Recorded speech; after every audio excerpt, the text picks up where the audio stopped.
Bueno, muchas gracias a Mercedes Boronat y a la asociación por la oportunidad de participar en este debate que ya hemos visto que es un debate muy abierto y muy plural.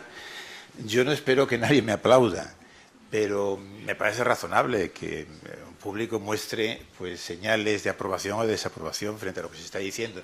Y si se mantienen las buenas formas, como he visto que todo el mundo las ha mantenido, pues a mí me parece, digamos, muy bien, ¿no? Parecido quizás, ¿no? Cuando a uno le invitan a una congregación religiosa para que hable del ateísmo. Bueno, pero sabe que lo tiene complicado y que va a haber naturalmente pues expresiones no precisamente muy amables.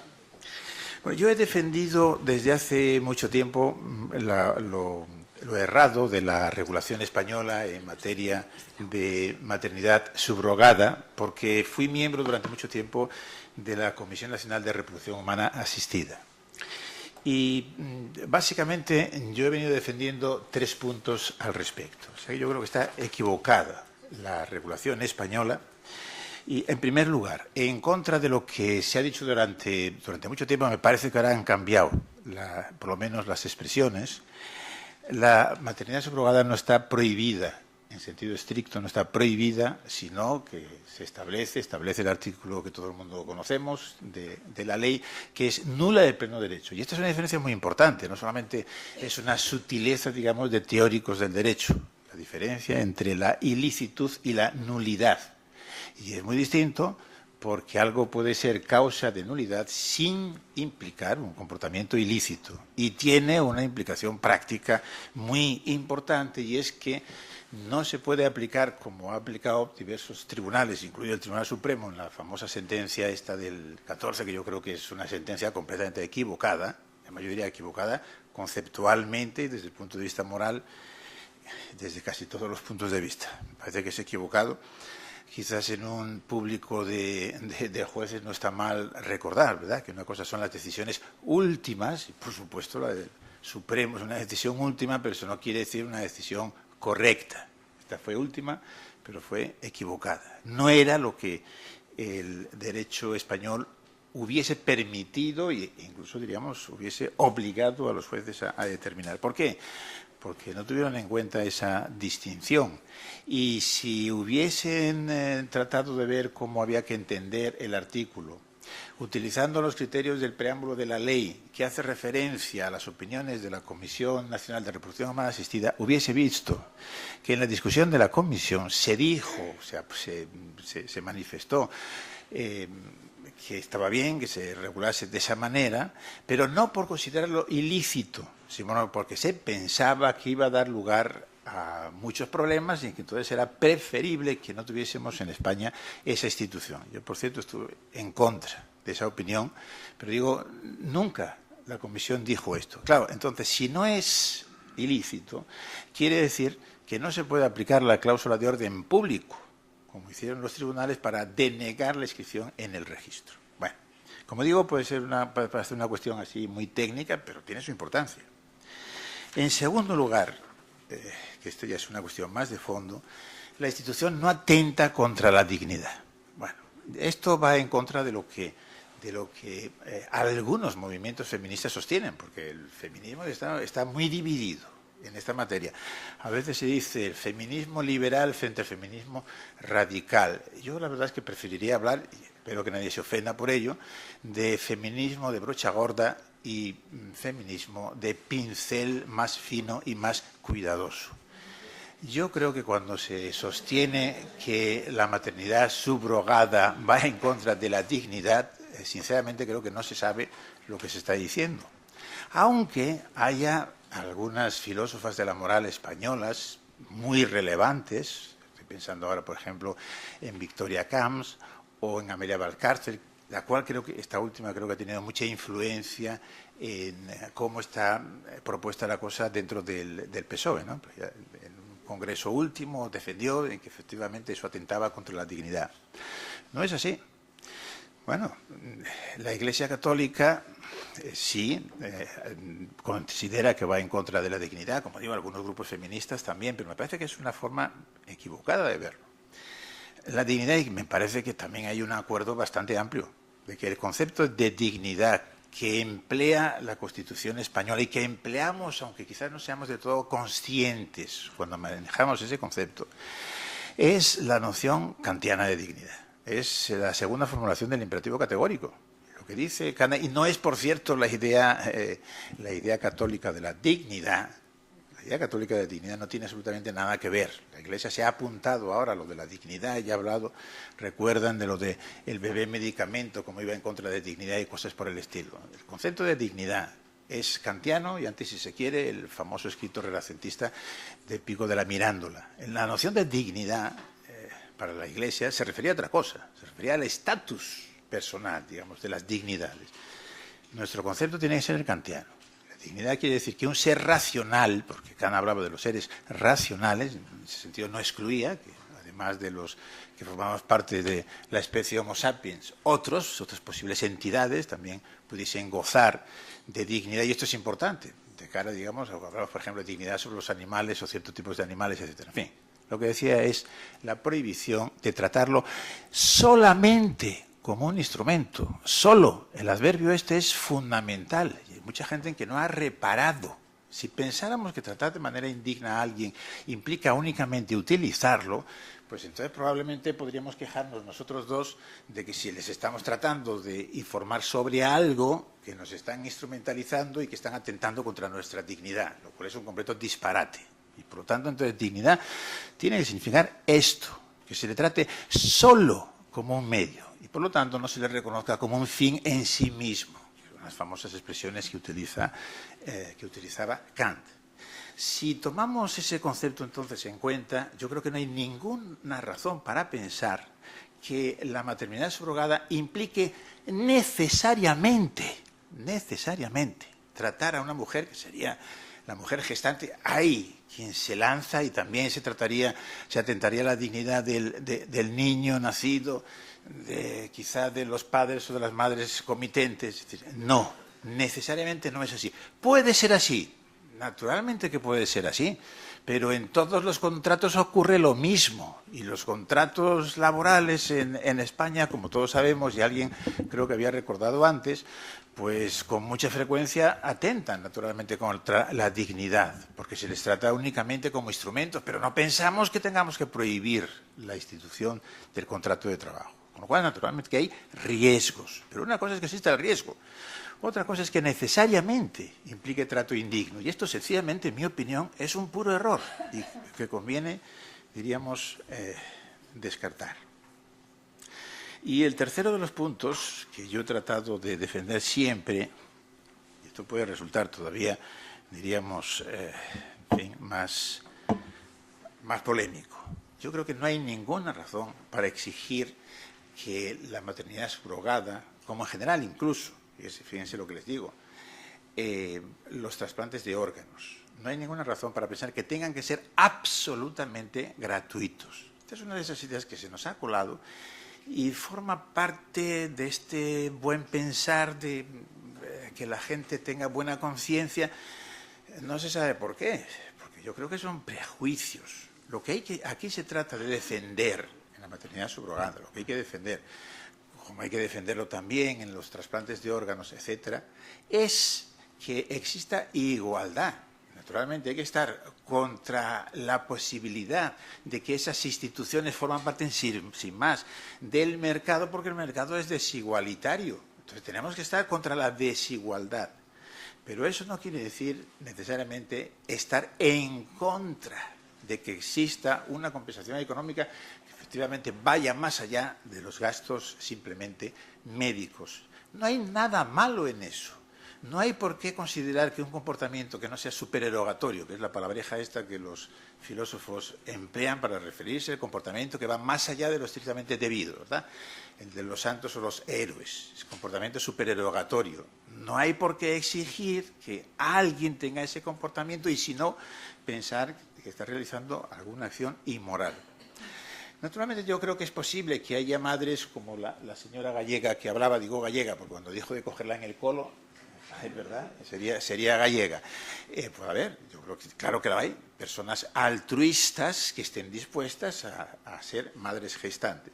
Pero seguramente lo más frecuente, y teniendo en cuenta cómo somos los humanos, pues es que haya una combinación de elementos altruistas, o sea, una mujer que efectivamente le produce satisfacción, ayudar a una pareja o a alguien que no puede tener niños a tenerlo. Y al mismo tiempo, si recibe una cantidad de dinero que le venga bien, pues forma parte de sus móviles. Y entonces, como digo, esa imagen en la que supongo que la mayor parte de los que estamos aquí tendríamos que sentirnos reflejados, hay un filósofo del derecho famoso, Hart, ¿no?, cuando hablaba de esto, del contenido mínimo del derecho natural, que él decía, los hombres no son ni completamente ángeles ni completamente demonios. Si fuesen completamente ángeles, ¿para qué necesitábamos el derecho? Con la coacción. Y si fueran completamente demonios, sería imposible.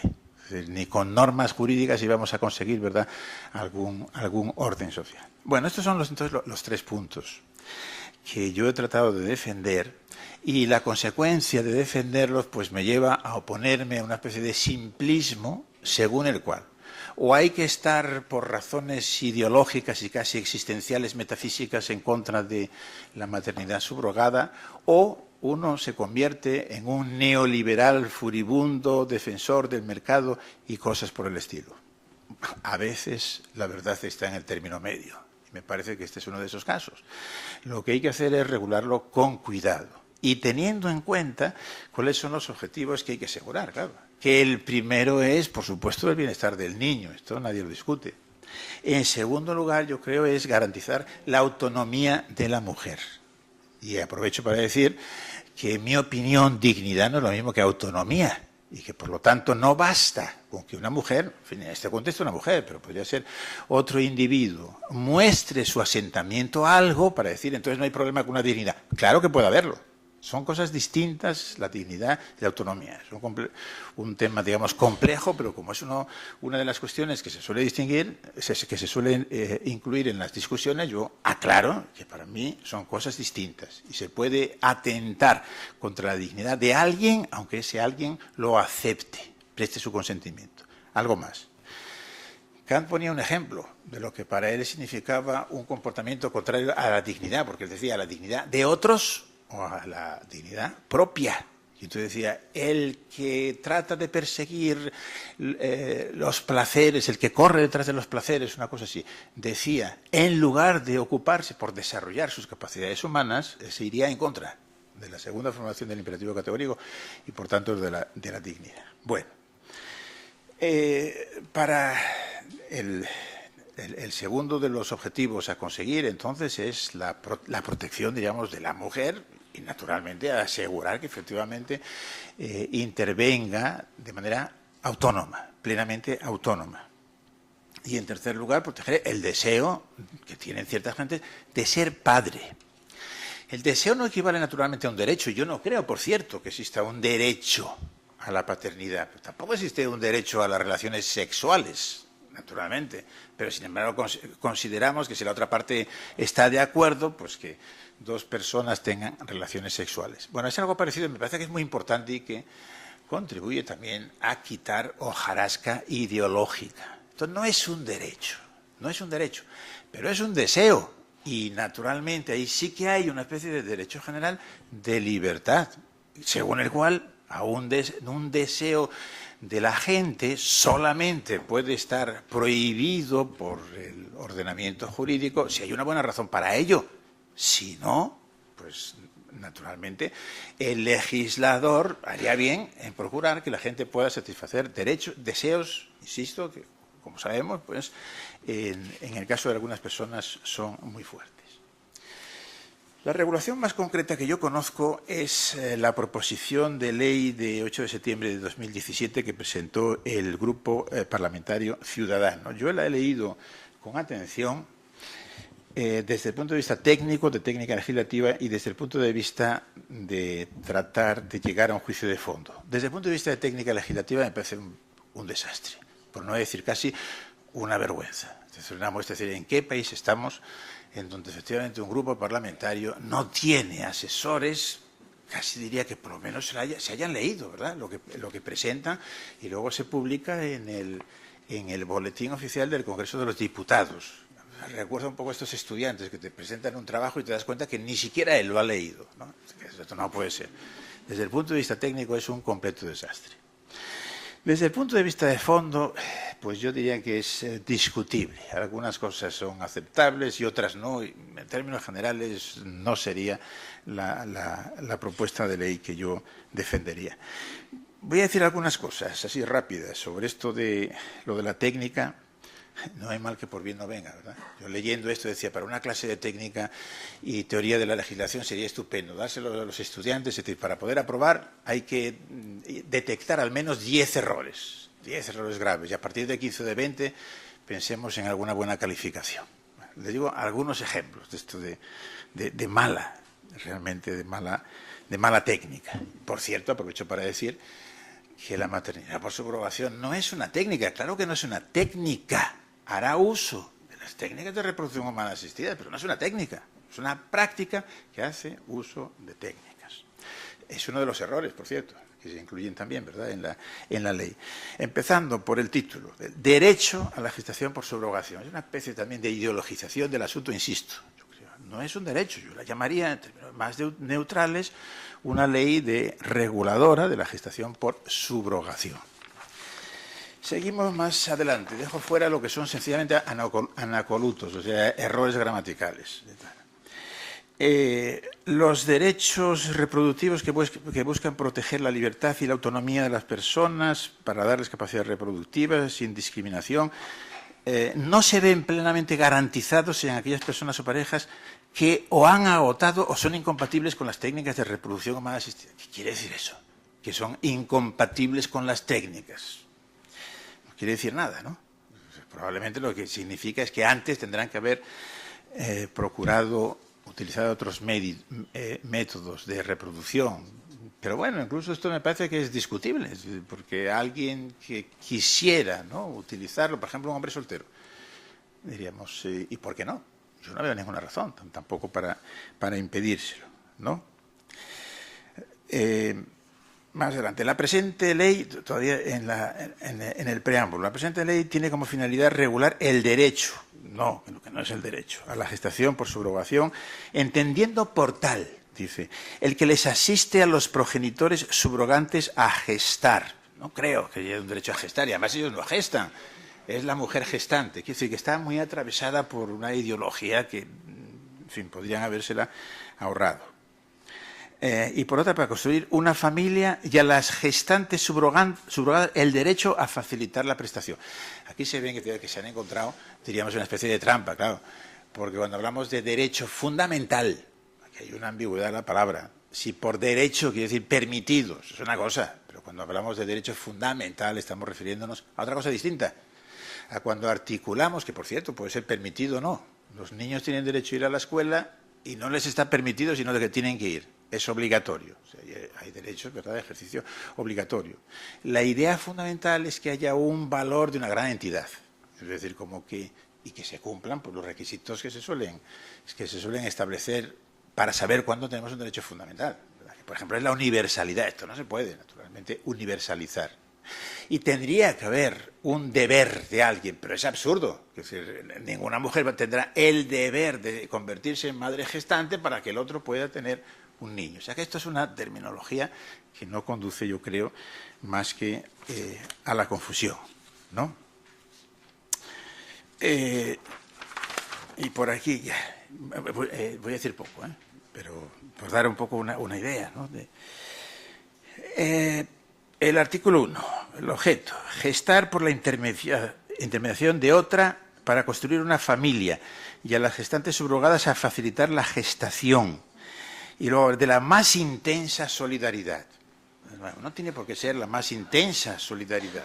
Hablemos y tratemos de construir una ley en términos, digamos, más neutrales, mejores técnicamente y que pueda servir para lo que tiene que servir, que es para satisfacer una serie de objetivos, de valores que pueden chocar. Por eso la cuestión, yo creo que es muy complicado el elaborar una ley adecuada. Ya con esto acabo. porque como soy filósofo del derecho, estas cuestiones, diríamos, conceptuales, le ponen a uno nervioso, ¿verdad? Definiciones. Dice, gestación por subrogación. Es decir, a los efectos de esta ley se entiende por gestación por subrogación. Es la gestación. El es obra. Se entiende por gestación por subrogación la gestación.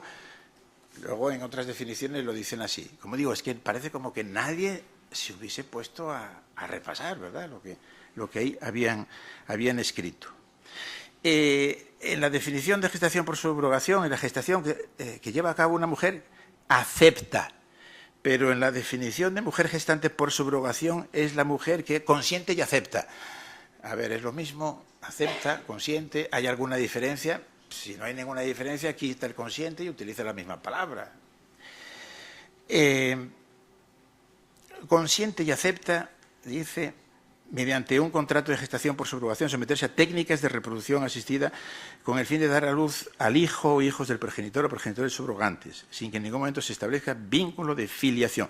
Esto de que sin ningún momento se establezca vínculo de filiación lo dicen 400 veces, tampoco es necesario, diríamos, repetir. Bueno, lo dejo aquí, me parece que todos seguramente estaremos de acuerdo en que técnicamente es muy mala.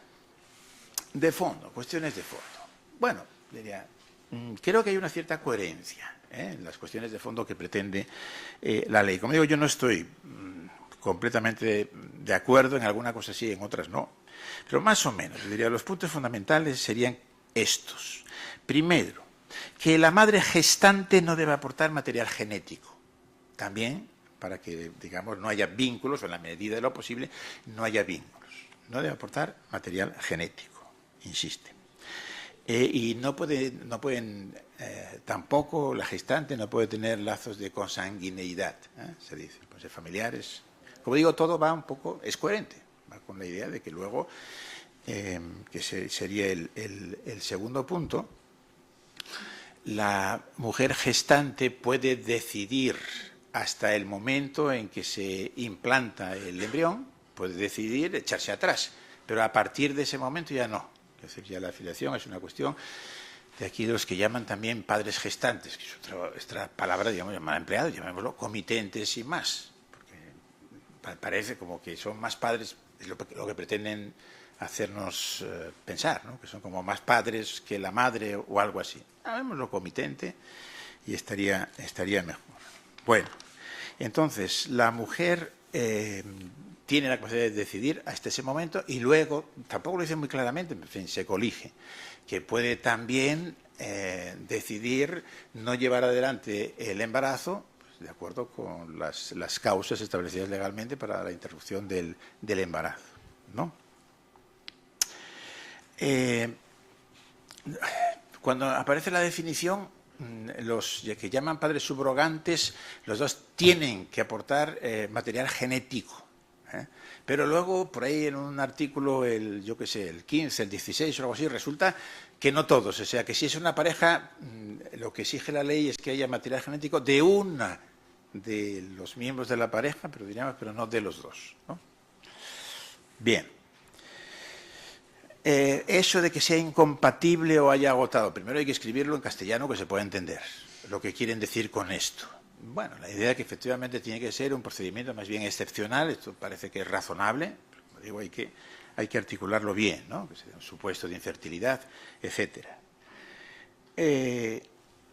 Derecho a conocer los orígenes, que hay un artículo que dice que no, que en ningún caso, que tiene que borrarse, ¿verdad?, del registro. Bueno, a mí esto no me parece nada claro.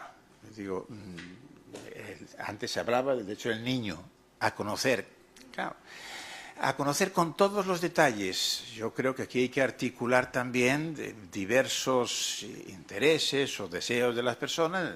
El bebé tiene derecho a conocer sus orígenes genéticos en la medida en que es importante, por ejemplo, para las cuestiones sanitarias, etcétera, etcétera. Pero yo diría que alguien, imaginemos un tercero, ¿verdad?, que por ejemplo pues ha hecho una aportación de esperma o algo así, y que lo hace, pero no quiere que se conozca quién es él. Yo diría que tiene derecho.